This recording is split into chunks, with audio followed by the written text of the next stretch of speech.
U.S. counties are blocking the future of renewable energy. These maps, graphics show how. Across America, local bans, moratoriums and construction impediments are blocking wind and solar energy with increasing levels of red tape. Here's what USA Today's analysis found: the U.S. has set a goal to reach 100% clean energy by 2035, but a nationwide analysis by USA Today shows that achieving it is increasingly unlikely. Local governments are banning green power faster than they're building it. At least 15% of counties in the U.S. have effectively halted new utility-scale wind, solar, or both, USA Today found.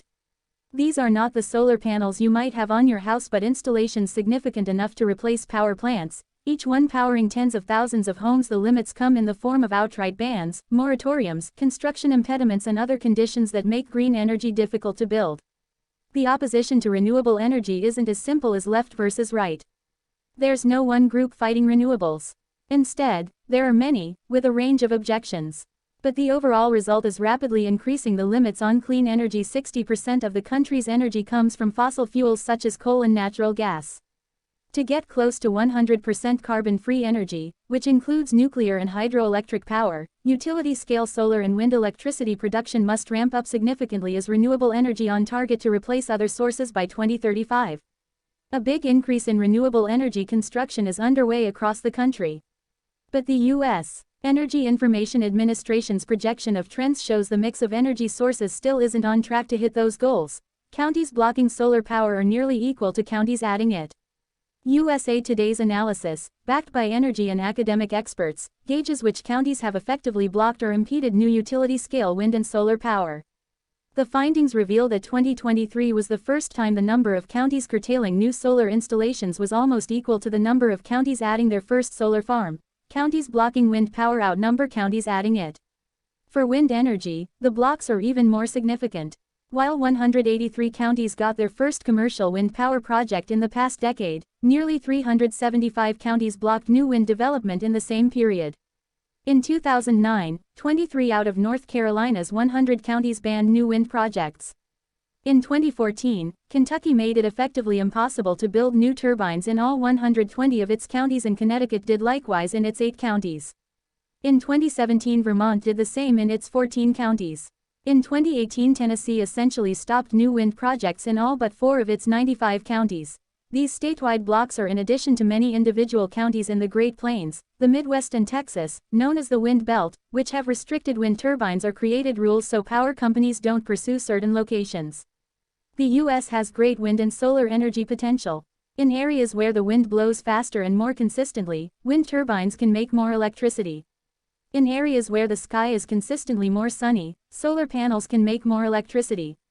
Scientists measure this as energy generation capacity. But outright bans or other limits on wind turbines, especially in the Midwest, could block some of the highest potential for power generation in the nation. Likewise, the Southwest and Southeast have tremendous solar potential, but local restrictions sometimes block new large-scale solar plants in areas with high energy generation capacity. Bans and impediments in these high-potential areas spread quickly in recent years. Restrictions on wind energy often, bans seem to spread to nearby counties. Even counties that have never had wind projects but are near counties that have, are more likely to block new projects. In addition to outright bans on new wind and solar, many places have significant impediments that prevent construction, including zoning restrictions, land use rules and political stonewalling. There are several ways changes to zoning rules can block new energy plants. When it comes to wind, one common requirement involves the height of a turbine and its distance from adjacent property lines. Zoning requirements impede wind power installations.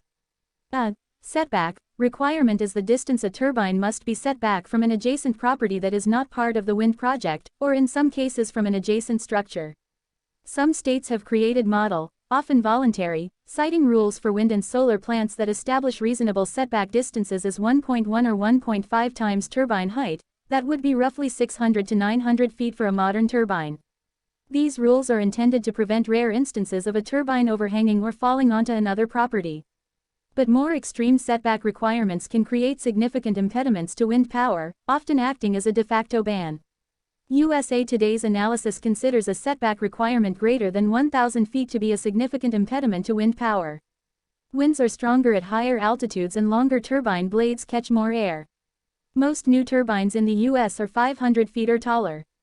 Some counties require larger setbacks, 1,320 feet, a quarter mile, 1,500 feet, a mile, or in some cases as much as 3 miles.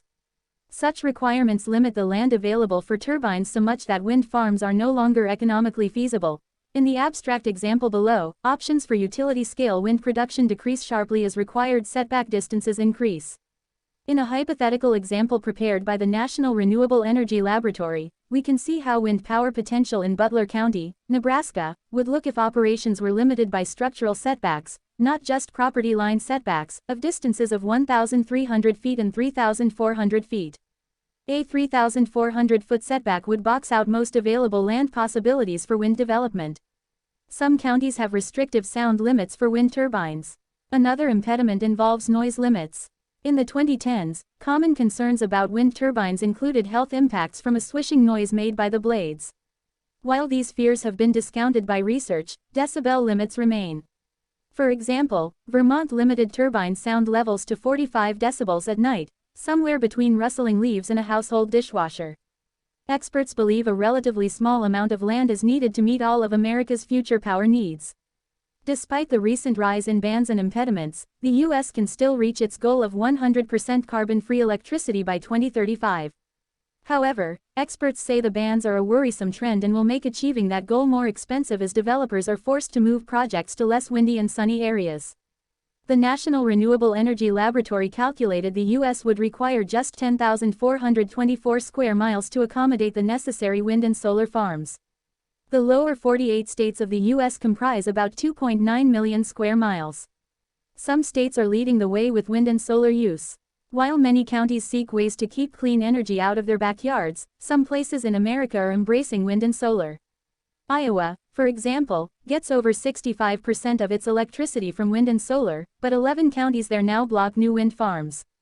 Illinois, meanwhile, prohibits counties from banning wind and solar. Wind and solar are the most economical energy solutions. Today, wind and solar are cheaper to produce than many other types of electricity.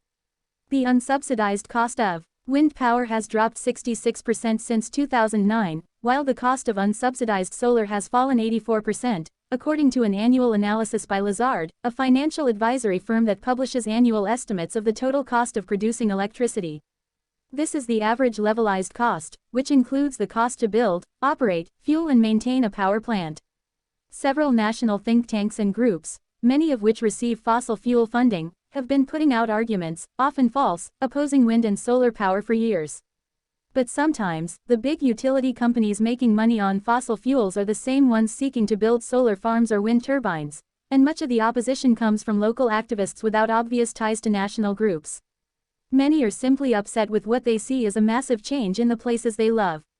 USA Today visited communities in 3 states and viewed public meetings in a half-dozen others to understand public sentiments for and against green energy proposals. Click the links below to read about American farmers dealing with stringent regulations and disapproving neighbors, or learn more about common renewable energy misconceptions. You can also select your state below to see